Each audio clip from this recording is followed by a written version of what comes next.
Big boss नेहमी माझ्यासाठी एक स्पेशल यासाठी राहील कारण ना तिथे ज्या काही गोष्टी झाल्या त्यानंतर 1-2 वर्ष मी जशी ज्या डिलेमामध्ये होते किंवा त्या कम्प्लिटली क्लिअर झाल्या नव्हत्या.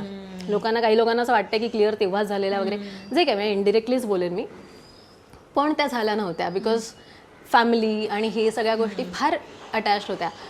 पण मी मनातनं मला माहीत होतं काही गोष्टी आणि त्या मी आत्ता क्लिअर झाल्या. त्यामुळे गेल्या 1-2 वर्षातल्या सुद्धा इंटरव्ह्यूजमध्ये ना कधी मी बिग बॉस या घराचं ना खूप असं पॉझिटिव्हली घेतलेलं नसेल. कारण मला असं वाटायचं की नाही, माझा लॉस झाला आहे. लॉस ॲज इन की मला जसं राहायचं होतं मी राहू नाही शकले किंवा माझ्या पर्सनल आयुष्यात फार घडामोडी वेगळ्या पद्धतीने बाहेर आल्या आहेत वगैरे वगैरे वगैरे. पण गेल्या जुलैमध्येच मी पंढरपूरला गेले होते. माझ्या बर्थडे मंथ आहे तो आणि मी खूप डिलेमामध्येच होते.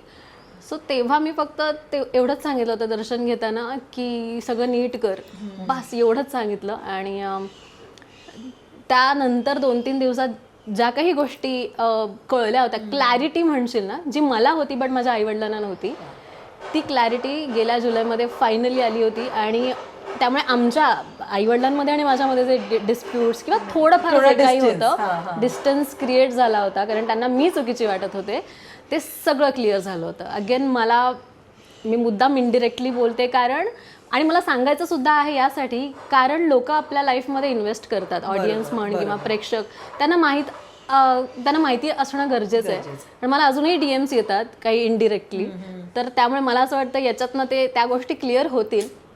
आणि त्यामुळे मला फक्त एवढंच म्हणायचं आहे की मी जर बिग बॉसच्या घरात गेले नसते तर आज मी चुकीच्या घरात असते. त्यामुळे फायनली मी माझ्या घरात आहे आणि त्याचं कम्प्लीट श्रेय मी कृष्णा आणि बिग बॉसला देईल की ही wanted me to be there to see the reality किंवा जे काही आहे. आणि I am very happy in my own space नाव. आता छान आहेस? आता खूप छान आहे. टचवूड, अशीच छान राहा तू. आणि खूप बरं झालं तू क्लिअर केलंस, कारण असं असतं अनेकदा मे बी आपला स्वभाव किंवा आपलं राहणीमान याच्यामुळे आपण चुकीचे वाटू शकतो किंवा हिचीच बाजू चुकीची असं वाटू शकतं. बट खूप छान केलंस तू आता, हे सगळे मुद्दे तू आता क्लिअर केलेस इथे आणि तुला छानही वाटत असेल, असं मनावरचं जरा दडपण गेलं. मी तुला सांगू नाही शकत, आई वडिलांमधलं डिस्टन्स, त्यांच्याकडे डिस्टन्स येणं ही खूप मुश्किल गोष्ट आहे. सगळ्यात कठीण गोष्ट ती असेल की त्या नात्यात दुरावा, कारण तो काही केला नीट नाही होऊ शकत. आणि मिसअंडरस्टँडिंग्स असतील, दोन्ही आपापल्या बाजूला बरोबर असतील, तिसरी बाजू चुकीची असेल, ती जर समोर येत नसेल आणि ती कशी आणायची. आणि ती जेव्हा जी काही माझ्या गेल्या बर्थडे मंथमध्ये ज्या पद्धतीने समोर आली तर खूप त्रास झाला त्यांना ती समजून घ्यायला, मलाही त्रास झाला. But finally I was relieved, एवढंच म्हणेन मी.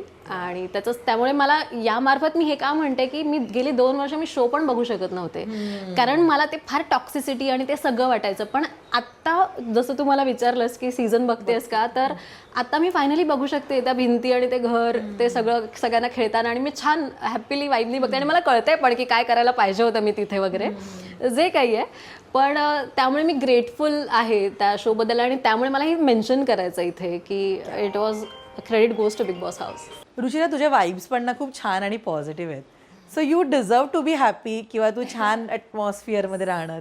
आता छान आहे आईबाबांची? छान आहे. त्यांना आवडलंय हे घर? त्यांना घर आवडलंय सगळं आणि माझ्याही काही गोष्टी पटलेल्या आहेत त्यांना. ओके.